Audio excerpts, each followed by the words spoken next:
the last segment. We have come to the end of another year. The Darby District Whiteboard Predictions. We are here. It is late or early? It's right in that middle. We started at Sunday at 9:30. It is now 7 a.m. on Tuesday. The sun is beginning to rise. Yes. So if we mess some of these teams up, just bear with us. But we think we have it. Top 10, we're going to give top 10 or 11? We're going top 11 here. Top 11. Now, Sean, as always, the question is, where will we begin? We will begin on the bottom and work All to the right. top. 6, 7, 8, 9, 10, 11. At 11, a team I had ranked top 5 last week, lead coming into this district tournament, is Pickerington Central. They did not take advantage of that easy sectional. They only got 9 kids out. I really thought they would have the most, around 12.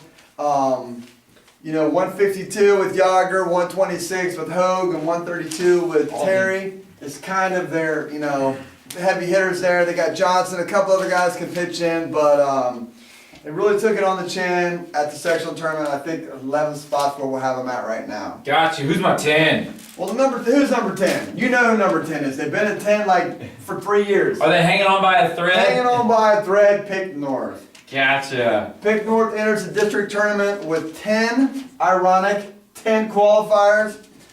Big scores for them are heavyweight. But after that, they have a lot of chances to score at 45, 52, 60, 13's in the mix as well. Right.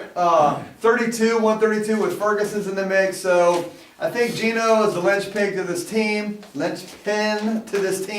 I think there's a lot of other kids can score, so we'll have them at 10, which we've had them all year. Who's my 9? At number 9, we have L-Town. Lancaster. Gales here. Or is it Lancaster? Lancaster, whatever, wherever we're at this point Yes. in the juncture.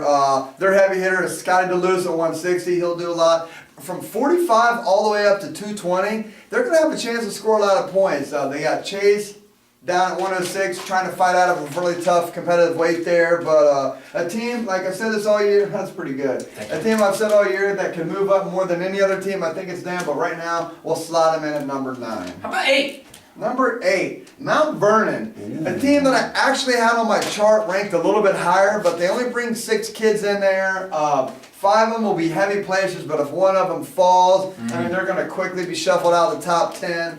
But, they got the Lieberger boys, they got Staten, they got Henkel, and they got Tate, again, just like Lancaster, trying to have a kid fight through the tough 106-pound weight class. So, right now, we'll put them at 8, but I can see them going up higher if all their kids wrestle to potential. How about my 7? At number 7, Hilliard Bradley. They're led by Stratton, and I think Campbell is the guy for them. He kind of got a favorable draw there. I think he's going to be a great kid on day 2. Then you got the Stratton boys, you got the McGrath boys, Driscoll, and he can really do some damage for them as well at 160 if he can get hot, get going. So we got Bradley in at number 7. At number 6 comes to us is Taze Valley.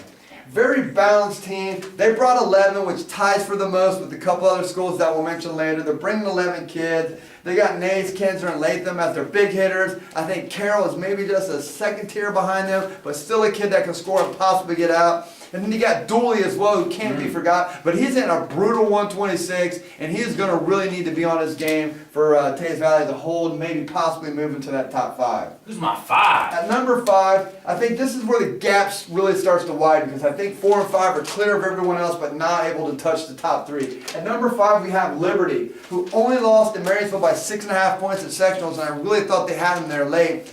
But Marysville ended up pulling that out. But you got 120 and 126 for Liberty that are just really solid kids. I cannot see either one of them not being in the finals. They'll both be in the finals. And then they're going to hit people from the Grenier. Yep. So that gives them 3 people in the finals. But they need Thrasher and some of them upper weights to contribute in tough spots. So I don't know if the 3 finals will be enough to push them up into the top 3 maybe. But it gives them a strong enough balance and build to make a run at it. You mentioned Mead in there?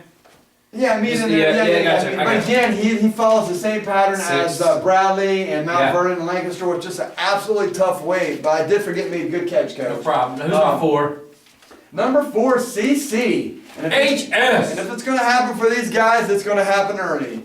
They're lightweights of Laxo, Weimer, Leafly, they're just going to score heavy and a lot for them. Then you're going to have to go all the way and wait till we get Fuzzner. Fuzzner's in a good spot though. He can make a big run. I see them scoring somewhere around 90 points.